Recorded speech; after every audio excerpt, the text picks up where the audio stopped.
That caused a delay, a glitch, a crash, call it whatever you want to.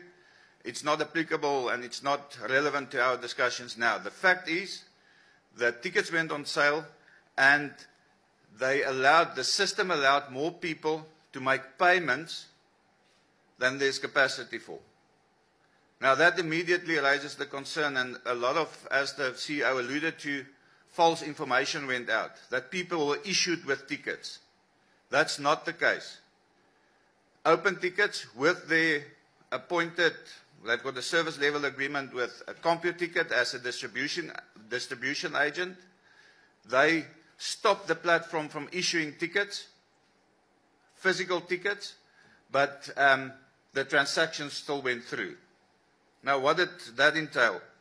At the retail outlets, the Shoprite Checkers outlets, 4,956 tickets were sold and issued across the country. I will deal with a breakdown of it now.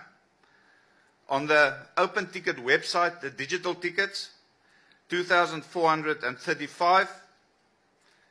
The CompuTicket website, 44,121. So that immediately tells you that there's an issue over issuing of tickets.